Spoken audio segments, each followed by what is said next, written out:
Hey guys, what's up? We're back for another video. I hope you guys don't mind. This is our midday pop-in. We have some topics that we got to get to. So I hope you guys are ready for this tea. All right, let's get on into it. Everything said in the video is alleged in my opinion and is used for fair use and entertainment. Let's jump on in. I've been keeping you guys updated on this case with Dakar Thompson. And there seems to be a valid update rather that we need to go ahead and report on. Sad news. I really hate to be reporting this because I was hoping that they would find her alive. Let's go ahead and get into it.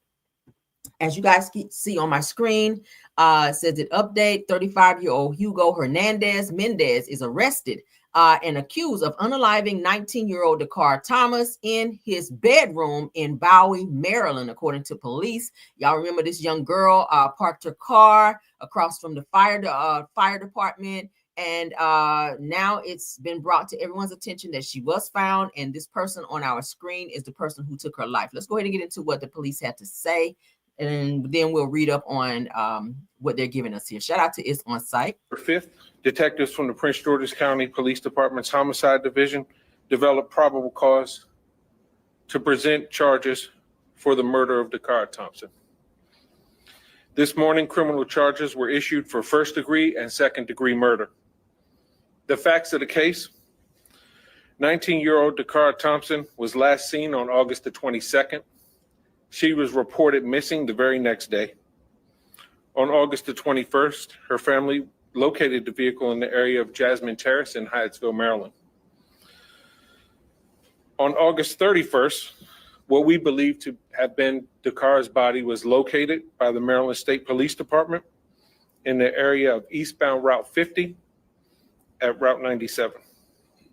On August 23rd, in the area of University Boulevard in Hyattsville, Maryland, a short distance from her vehicle. At approximately 3 a.m., for reasons still under investigation, it appears that Dakar willfully entered a vehicle being driven by Hugo Rene Hernandez Mendez, 35-year-old male out of Bowie, Maryland. Through investigative techniques and video review, detectives were able to track the vehicle's movement to an address on Kimber Ridge Drive in Bowie, Maryland. On September 4th, several search warrants were obtained and executed pertaining to this case, which led detectives to obtain enough probable cause to take Hugo Rene Hernandez Mendez into custody and present him to the court commissioner for the murder of Dakar Thompson. We believe the murder occurred in the home on Cambridge Drive in Hernandez's bedroom. Her body was taken to the location that it was recovered at by Hernandez.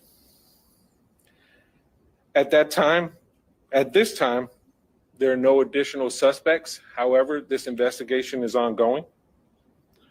Our thoughts and prayers are with her family during this time. Detectives from the Prince George's County Police Department's Missing Persons Unit were quickly joined by the Prince George's County Police Department Homicide Unit, along with our law enforcement partners from Maryland State Police and the city of Bowie. September 5th, detectives from the Prince George's County Police Department's Homicide Division. Y'all see that? So yeah, that's I was hoping they would find this girl alive. This is so sad. Now, authorities say that Hugo Hernandez Mendez, who's 35, has been arrested and charged in the unaliving of Dakar Thompson, the 19-year-old who went missing on August 23rd after telling her dad that she'd be home soon. Now, surveillance video showed Thompson entering a black SUV linked to Hernandez Mendez, which later led investigators to his Bowie home. All right, now detectives revealed evidence found inside confirmed Thompson was unalived in a bedroom of the residence, though her body was recovered elsewhere during the investigation. Now, Hernandez Mendez is facing a first and second degree unaliving charge and is being held without bond. A bond hearing is scheduled for Monday, and police are still working to determine whether Hernandez Mendez and Thompson knew each other prior to her disappearance. Okay, so that is the update on that for her. This is so sad. Oh my God. We've been talking about this case for a couple days. Excuse me, y'all. I just ate some Jamaican food, so I'm getting heartburn. But anyway, so yeah, we've been talking about this. So that's the update. Okay, let's move on. let's move on.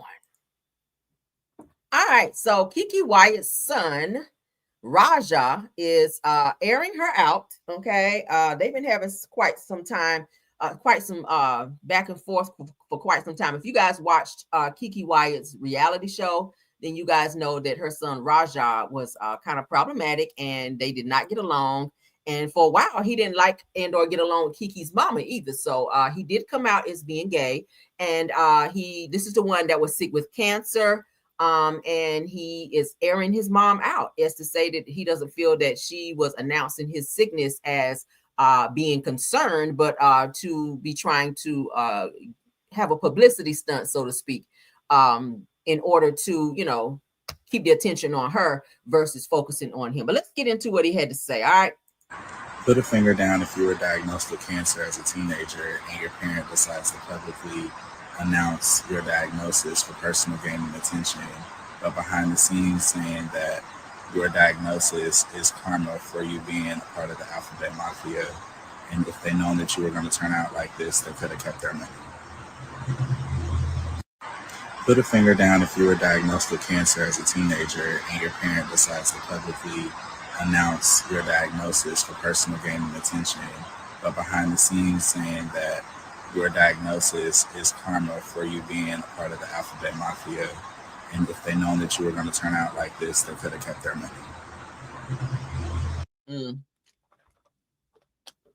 So y'all heard it right there. So Keke Wyatt's son, Raja, is accusing her of exploiting his cancer diagnosis and claims that she called it karma for him being gay. Wow. So Raja, the son of Keke Wyatt, the singer Keke Wyatt, is calling his mom out, accusing her of exploiting his leukemia battle for sympathy and clout.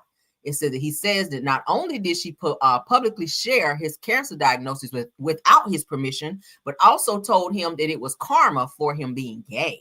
Now, it goes on to say that Raja was diagnosed with leukemia as a teen, endured years of treatment, seizures, and brain swelling before finally entering remission in 2018. Again, if you guys watched Keke's reality show, oh Lord, then you guys would have seen that he was arguing with and had a lot of tension with Keke's mom and with Keke. And it was always a back and forth. So I'm glad that his cancer is in remission. But his relationship with his mom is not so great. And I really hope that he's recovered his relationship with the grandmother as well. But he's saying that Keke didn't get his permission to announce his diagnosis to the world. And he felt that she was only doing it to, to clout chase pretty much. What do y'all think about that? Okay. Y'all can put it in the chat what y'all think. Did y'all watch the show? Say, oh my gosh, she's as cold. Child. That was a mess. All right, let's move on. Let's move on, honey. So this is a pop-in, honey. This is a pop-in. Let's get into this. I bet you guys haven't seen this. I bet y'all didn't see this. All right, Tisha Marsau, honey. So they're talking about marriage. Now, I keep telling you guys that I feel that they are trying to, and I'm not saying they don't love each other, but what I'm saying is they're kind of laying it on a little thick. We've never seen the two of them show affection in any way, shape, or form. I feel like they are trying to show this connection with each other in order to gain the top spot on Love and Marriage Huntsville. As you guys can see, they've been fighting a lot with Nell and Chris Fletcher, because people were saying that next up, since Mel and Martell aren't together anymore and Melody left the show, that they're looking for the next it couple on the show. So Nell and Chris Fletcher were trying to step up into that spot, which then caused some tension between Tisha and Nell, and not so much between Marsau and Chris Fletcher, because they kind of they're kind of cordial, but I feel like Tisha kind of felt a little way about maybe whispers or whatever of Nell maybe being the next up on the show as the it couple. So Tisha and Marsau, they're kind of laying it on thick. They're talking about this whole 19-year marriage thing. We've already seen and heard about things that's been going on, but let's go ahead and play so you guys can see what's going on. Secret to being married for 19 years. Secret to being married? Okay. I do. It's like your grandparents used to say back in the days, make sure you can cook and clean and look sexy while doing it. Well, look sexy is like cooking, Carol. No, for real. Cooking and cleaning, I can tell you that. No. You married me for my cooking. Yeah, I did. Yeah, see? No, I think the secret to being married 19 years is getting out that whole I would leave them. Just, just really sticking to it, fighting through whatever it is, loving the good times, weathering the storms, understanding there can be bad times every time when you feel like you want to give up, and just looking at the person across from you that you love and saying, hey, listen, you're worth sticking it out. You're worth sticking out one more. The secret to being married for 19 years. Now, is this the same person who refused to renew his vows to Tisha on the show? Is this the same person that was always talking crazy about his marriage and all this other stuff? This is crazy. It's the same person that is alleged to have that whole back picture in the hotel in Atlanta. Like, is this the same person where all the rumors have been alleged that he's been stepping out and or cheating? It's weird, but it's kind of giving that they're trying to show that they are the it couple, that they're so in love with each other. They've been married 19 years, that y'all know they just celebrated an anniversary. But people are saying, because I've been looking at comments at different places, so don't nobody get mad at me, but I'm just telling what I saw. A lot of people say that they feel that this is all a front and that they are trying to gain that top spot on Love and Marriage Huntsville as the it couple, as Melody and Martell used to be, since Melody has now left the show, and the Fletchers are trying to step up into that, but they're trying to, because y'all remember Marsau told Martell last season at Destiny's event out on the patio that he is coming for his spot, that he's taking his spot, meaning that he and Tisha are possibly looking into moving up into where he and Melody used to be. So that's what the tension between the Fletchers and Tisha have been on the show. Y'all saw Tisha ran up in Chris Fletcher's face, and Nell had to check her for that. And she's kind of been going back and forth with Nell a lot. And it's caused a lot of tension, but a lot of people believe that it's because Tisha and Marsau, they're trying to display this, happy life, happy wife, happy married couple in order to gain the top spot on Love and Marriage Huntsville as the it couple. Okay, so let's continue. That's what y'all think. Let me go back to the comments. Somebody said that show is about to end, so let them keep trying. Child, just reporting the news. Now they said that they don't have the it factor. Boom. Okay. I said Marsau Hotel and that Love and Marriage Huntsville is his show. Child, Martin ain't got no damn show. Says that Tisha trying hard, but Marsau is playing to say he's playing along. He is. Okay. Y'all remember Marsau did tell Carlos King that he dated Tisha 1 month exclusively, and then they got married. Okay. Yep. Y'all, some of these comments, I cannot. It said Marsau lost a lot of weight. I said, oh my God, she's cold as mammy. Child. Said Marsau looks very small weight-wise to me. Said right now has been stressed. Probably he might be stressed out, child. Child. All right. Says late, but thanks again. Okay, for the prayers. Okay. All right. So thank y'all so much. Let's get on to the next topic. Okay. Let's get on to the next topic. All right. So we do have a clip that I wanted to show where Lance Fletcher is exposing Destiny. I said, oh wow, what is this? Oh. No, before we get into that, let me go back to my main screen, because now I got to play this audio. Where Melody says that Marsau called her. I don't know if Tisha knew about this phone call. Let me turn this all the way up so you guys can hear this because Melody reveals, and she says she has receipts of said phone call. Y'all know Melody got some receipts, honey. If she pull out that red phone, you know that shit is official. But Melody reveals that that Marsau called her, okay? So let's get into what she had to say. Shout out to because I saw this on Ebony the Best. Shout out to her. I don't know if I ever said this either. I'm gonna tell y'all. I will tell y'all this. The day after the reunion, do they still have to pay you? No, I don't get paid from there. I'm not over there. Pay me for what? Pay me for what? I'm not on that show. I'm not a producer either. All right, so I stand corrected. All right, I feel like I misquoted the other day when I talked about this. So Melody just revealed that she no longer gets paid on Love and Marriage Huntsville, and she's no longer a producer. So she has no affiliations to Love and Marriage Huntsville. She just said it here. Okay, so here we go. Okay, so I will tell you this. Okay, the day after the reunion, Marsau called my phone. And Lauren was right there with me. It was actually me, Lauren, Jason. Who was all in the car? I feel like it was 4 of us. Who was the 4th person? I feel like it was 4 of us in the car. But anyway, yourself scrambling to pay a bill. Sorry for the end, guys. I'm sorry. Give me a second. Hi, I'm Priscilla, and I'm. All right, we're back. We were in the car. I had a phone call the next morning from Marsau. Marsau was like, "Man, Mill, I just want you to know." First of all, he was even quoting scriptures, which I was surprised. He was quoting scriptures. Even Lauren was like, "Is that Marsau?" She said that Marsau. I was like, He was like, "Man, I just want you to know." And just for the people who want to say I'm lying, maybe the phone record don't lie. Don't make me pull up the phone record and show you the date and half of the number. No, please. My God. Don't y'all understand? I always have the receipts. Don't do that, please. It's just a waste of my time. I can do it, but it's just a waste of my time. So he called, and he pretty much was like, "Man, Mill, I just want you to know." He was like, all this that was being said, he said, what I was sitting beside was a healed person. And pretty much she was like, a person I don't know BS. Like, they had me up to this point, but then when they started hitting here, that's when I had to be like, nah. Because I'm clearly sitting beside somebody who has grown and has healed. I'm sorry. And yeah, so that's what that's how the conversation went. Yeah, receipts matter. I mean, Jesus last Sean said, "You want the OG butter."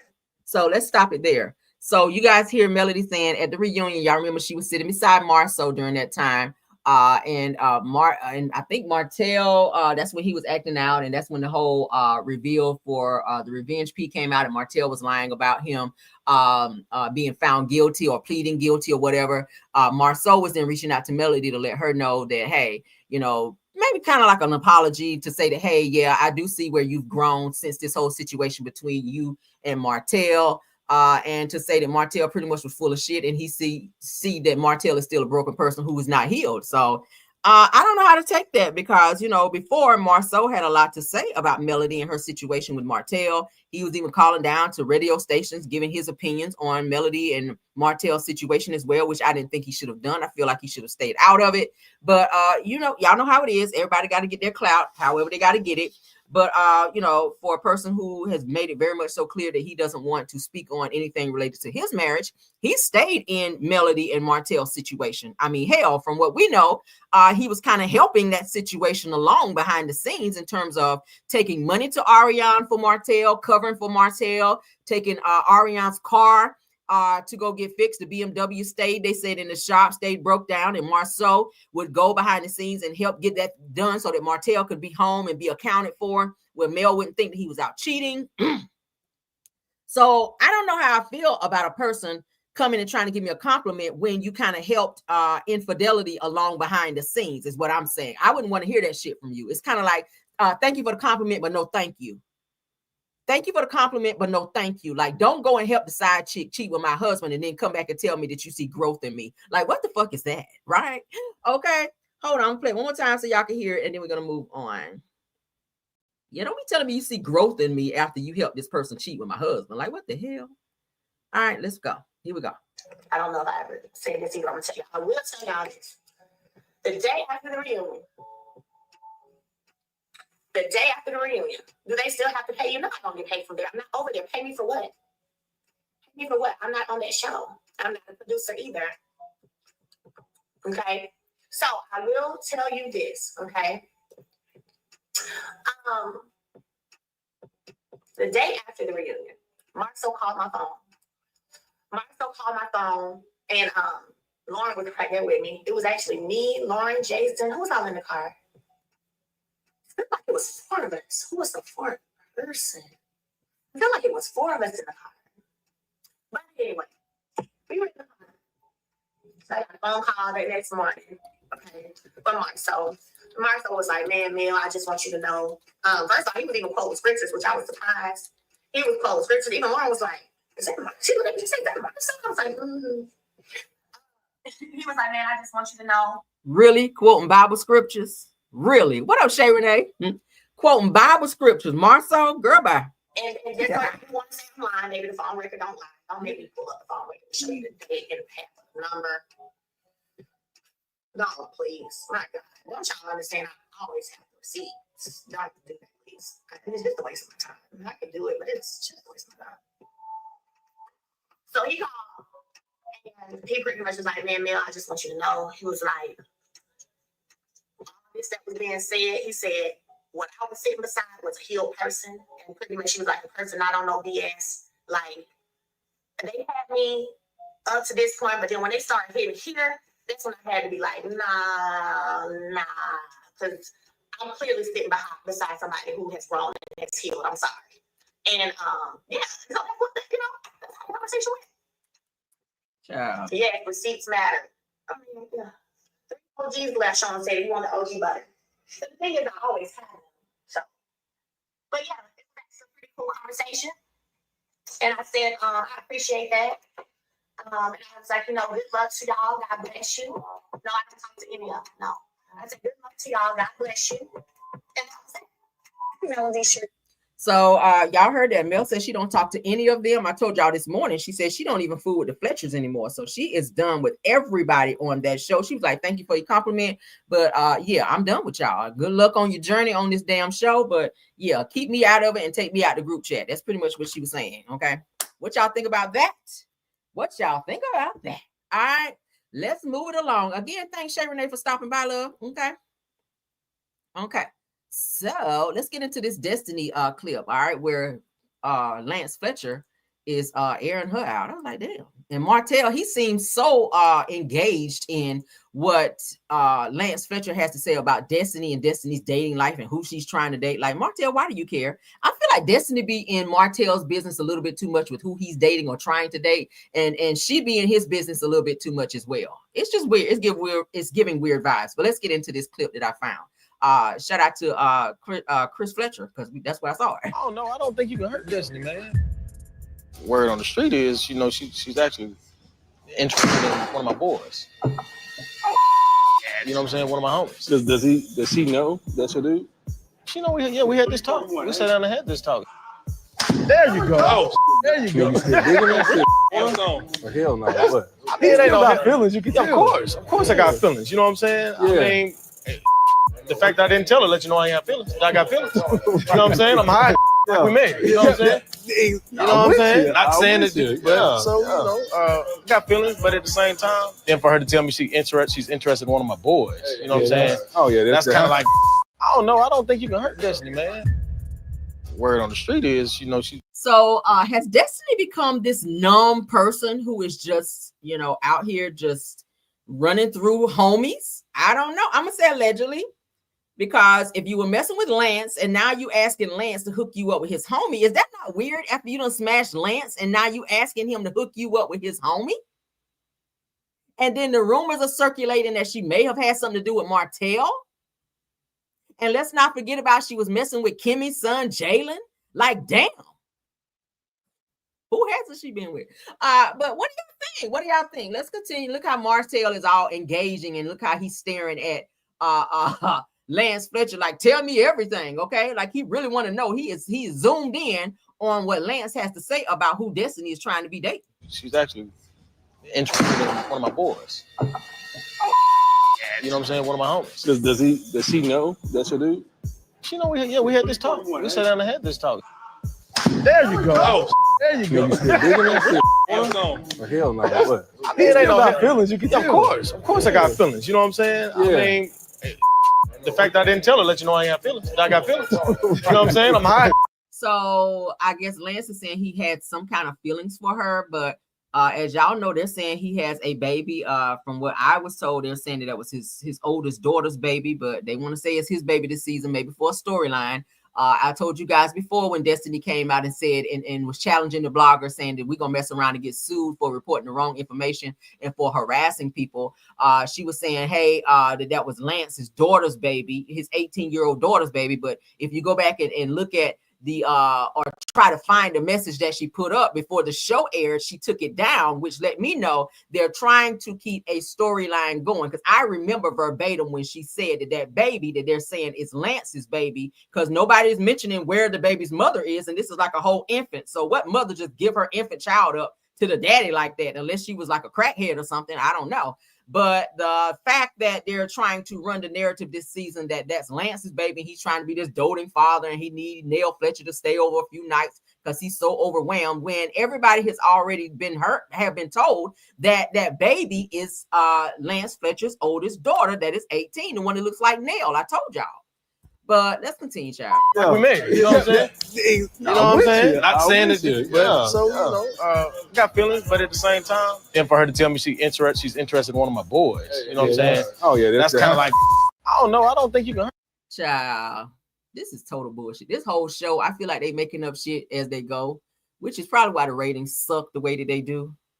I really feel like they're making up storylines as they go, and they're pulling from social media whatever they can to fill in the blanks. Carlos, shut this damn show down, because the rate that it's going, baby, nobody's really watching like that anyway. The ratings suck. The storylines suck. I feel like it's the same regurgitated bullshit that we've seen time and time again. Moving along, let's get into some Charlie Sheen news, because he sits down to have an interview talking about his sex life, his addiction, okay, saying that he spent $53K on prostitutes and admits to sleeping with men as well. And he says that it came with a tremendous amount of extortion. Let's get into Charlie Sheen, because y'all know they said that he, I think, was diagnosed HIV or something. He yeah. I said, oh my God, Charlie. Y'all know the actor Charlie Sheen, honey. Let's get into it. Now, Charlie Sheen confesses that he was probably a sex addict after dropping more than $53K on prostitutes and experimenting with men because he wanted to try the other side of the menu. Well, damn. It says that the actor explained the reason that he's only now opening up about it now is because back then it came with a tremendous amount of extortion. Now, Sheen also reflected on the moment he publicly revealed that he was HIV positive back in 2015, calling it a tremendous relief. Y'all hear this shit? Who was talking about they want to try the other side of the menu? Bitch, you should have kept it at the appetizers, because now look at you walking around here with a 3-letter word. But let's get into what he had to say, child. You're very frank about your sex life. Right. From hiring sex workers. Right. You testified against Hollywood Madam Heidi Fleiss. You admitted you spent $53,000 for her services. Well, that's what they knew of. Yeah. That's what they had on the book. So, but do you think you were a sex addict? Sure, probably, yeah. Yeah. I mean, if to frame it like that, sure. Mm-hmm. Yeah. And you say sex went hand in hand with your drug use. It did, yeah. And wanting to try, as you framed it, quote, other side of the menu, which for some people out there, man, what's the other side of the menu? That's sleeping with men. And you said you're being honest about it now, but why did you keep it secret for so long? Sure. Yeah. Because there was another element to it that it did come with a tremendous amount of extortion. And so at the time I was just like, all right, let's just pay to keep it quiet and just hope it just stays over there, make it go away, just make it go away. And then, so you were just paying people not to. Yeah, because they would have had videoed things or whatever and had stuff over me. So that was kind of held hostage, and that's a bad feeling. But again, that's not what I led with. I just led with, all right, people talked about this and this thing and whatever. And so I just need to be free of that. And then see how the world feels if people know that stuff. Because I've written a story all these years about, oh, geez, if I ever reveal that, then this has to be how I'd be dealt with, how I'd be treated, how they'd feel. In 2015, Sheen publicly revealed that he was HIV positive. That was a tremendous. This story is crazy. I remember when he came out to announce that he was HIV positive. And I remember his wife at the time was saying that she had found out that she was devastated that he was running around with all these people. And that's one of the reasons why she chose to leave him, because he had like this addiction, in addition to, addiction to sex and addiction to drugs. So that has to be hard. And they were trying to raise kids as well. So I'm happy she got out of that situation, because obviously he was dealing with some demons inside to where he felt like he needed to be with men and be high. And then people were taking, of course, people knew who he was. He's an actor. very well-known actor in Hollywood. So people would take videos and pictures of him and extort him out of money as to say, hey, if you don't give me X amount of money, then I'm going to post this to the blogs and say that you were doing this, this, this, and this. So in order to keep this secret for so long, he was paying out large amounts of money in order to keep his, private life private. Oh my God. Let's continue, honey. Shout out to It's On Site. And shout out to Michael Strahan. He's asking a lot of the best questions here on this Good Morning America interview, because that's what it is. That felt like, okay, all right, there's that. Now I can focus on some other things. That was 10 years ago. That was 2015. You're right. So how you feeling now? I feel pretty good. You're very frank about your sex life. Right. This is wild. While I'm happy he's speaking about it now, it's kind of shocking. I wonder how his dad, Martin Sheen, I wonder how he feels about this with Charlie, and that he's gone out here and messed up his whole life, with this crazy, well, now he's sick, that he has something now that he has to treat for the rest of his life for being so, I'll say loose. We can say that, being so loose and trusting of people. Obviously probably not using protection while he was out here having these sexapades or whatever you want to call it, with multiple people and with men. That's very dangerous. Okay, that's very, very dangerous. But prayers up, child. I'm glad he's speaking out so that women and anybody else who would want to get in a relationship will know this is what's going on and this is what he has. Because some people who are infected with that, they don't tell people. So, and that is a crime. Please know that if you are infected with any type of disease and you don't let said person know if you're being sexually active with them, that is a crime. And you can either go to jail or be charged for that. So shout out to him for telling his story, child. But Lord have mercy. All right.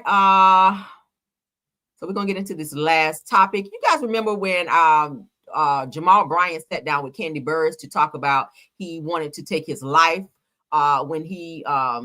when it was found out that he had children outside of, just children pretty much, as y'all know, he's a pastor. So when he found out he had children and people women were getting ready to expose him, he was saying that at one point he was suicidal and wanted to take his life because of all the public scrutiny and the embarrassment with him trying to be a man of the cloth, and then different women popping up with, saying that they were pregnant with his child. One lady I know was saying that he asked her to get an AB. I heard that he impregnated a woman in his congregation, and she has his son. Now, this woman here in Texas who has taken him to court and is getting $40K a month by him.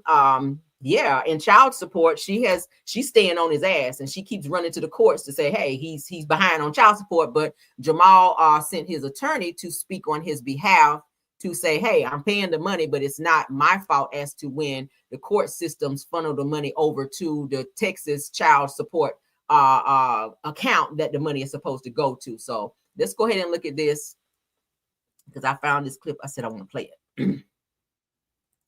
Let's get into it, child. He got kids on top of kids on top of kids. Y'all know he had a baby on Giselle when he was pregnant with her.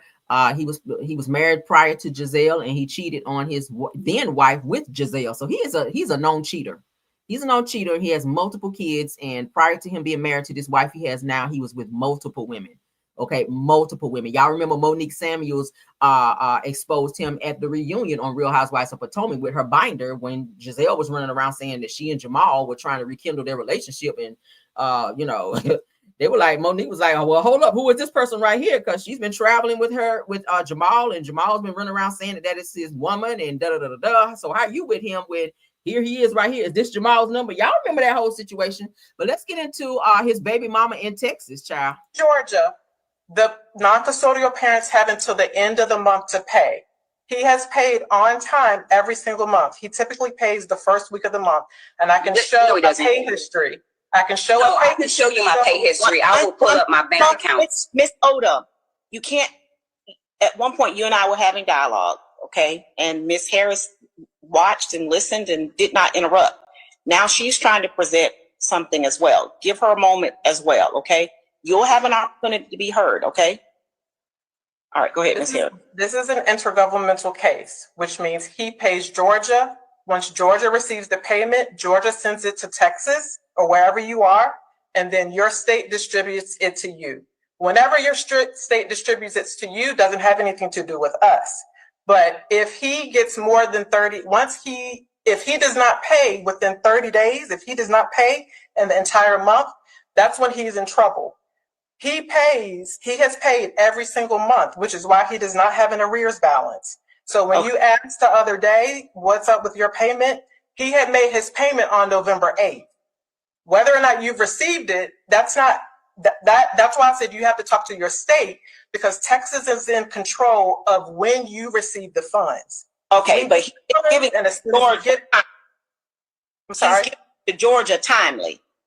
Correct. Every single month he is given to Georgia timely, and it's typically between the 1st and the 8th of the month.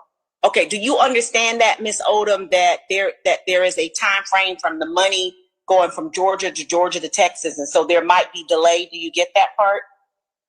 Mm-hmm. Yes, ma'am, or no, ma'am? Yes, ma'am. Okay. So your position is that you feel like you're not getting the money. There are times wherein you do not get months. Is that what you're saying? Yeah. In Georgia. So her problem is she didn't get the money fast enough. Now it's saying here that said that the courtroom had more drama than a reality show. Said one side's lying, said that the other side's crying, and the judge just is trying to not to roll her eyes. Said that you can't make this stuff up. But anyway, they said that Pastor Jamal Bryant's $46,000 monthly income is scrutinized in child support hearings. So it was a Zoom hearing. The lady up here at the top, not the one with the glasses, is the one that he impregnated in Texas, okay? And she has his son. She has a son by him. And he is paying child support for that child. But the way he's doing it is he's paying the child support through Georgia. Georgia then funnels the money over through the Texas child support system, and then they pay her. So she was saying and petitioned the courts and filed some type of paperwork through the courts to say he wasn't paying the child support, but he sent his attorney to say that he has been paying and at a timely manner each month, but it's not his fault that she's not received it yet because he's paid it on his end. Y'all get it? Child. And this child is not even, I don't think, 5 years old. So what the hell Jamal Bryant doing out here? He's supposed to be a whole pastor. All of his kids are damn near grown. I know his kids with Giselle, they're in college right now. Okay, they're in college. And he has an older child from his previous relationship before he got with Giselle. His daughter is like in her, I want to say mid to late 20s. Okay. And then he has like smaller kids, like in doorsteps, like from like women in the congregation and just other women that he was seeing throughout. I don't know why he's not wearing protection, but weird. All right. Yeah. So a woman in Texas, I think he has 2 children in Atlanta, one of which, like I said, was in his congregation. And he does have an older daughter who is from a previous relationship from a girl that he was seeing in Baltimore, okay, Maryland. And I told y'all that he was married prior to being with Giselle, but it was kind of some overlapping with his last wife. And then when he started seeing Giselle, then he left his wife, got married to Giselle, and cheated on Giselle and had a child outside the marriage, which then caused them to get a divorce. Okay, I know my shit. I don't even look at no notes for that. But him and Giselle wound up breaking up. Giselle had to be committed into kind of like a psychiatric unit kind of sort of like, because she had a nervous breakdown behind that situation with Jamal, and that's verified. Okay, so for those of you that don't know, that's what is going on with that. All right, so let's say, wait a minute, not the church. Yeah, it's a woman that he got impregnated, and he kept asking her to AB the baby, and she refused. And that was also a little boy. But she refused. She said, no, I'm having my baby. And she had her baby. She sure did. So she's got a son by him. So Jamal got small kids. He got small kids. And he's got adult kids as well. I want to say in total, he may have like 6 kids in total. Might be 7, child. I don't know. But that lady he just married, she crazy as hell. I hope she went and got tested, honey, or made him get tested prior to getting married, because it's obvious the nigga don't wear no protection. If you got kids popping up all over damn Atlanta, Texas, Baltimore, and everywhere else, ain't no telling where else some kids might be that we don't even know about yet, right? But anyway, that's it, guys, for this show. Thank y'all for joining, okay? Shout out to my mods. I see you, Tyra, in the building. Thank you for being here. All right. Scorpion, Miss Sweet, Essence, Rose Armstead, True TV Podcast, KVR, and Tyra. Thank y'all so much, my top flight mods, for coming through and doing an awesome job. Thank you so much, Shay Renee, for popping in. I see you. Thank you so much. All my other content creators. Did I have anybody else? Sunny Days, if you're here, thank you. Simple Mom Family TV, Purple Unicorn, if you're here, thank you. Astute Queen B, please. Just a T, please. Thank you for being here as well. Do we have anybody else? Do we have anyone else? I don't want to miss nobody. Y'all can go back if you're just coming in and hit the replay for me. And don't forget to tap on the like button for me as well. All right. That's it for this video. Until the next one, I'm going to try to hit you guys up because I had work a half day today. So I got some time to play on the internet a little bit and get some more videos out to you guys. So y'all keep your notifications on so you'll know when I go live. Okay. Subscribe to the channel if you've been watching for quite some time and you like the content over here. Go ahead and subscribe so that you guys will not be missing out on all the good things that we have over here on this channel. Okay. Love you guys down. Until the next video. Let's get y'all some music so y'all can get out of here, honey. Bye.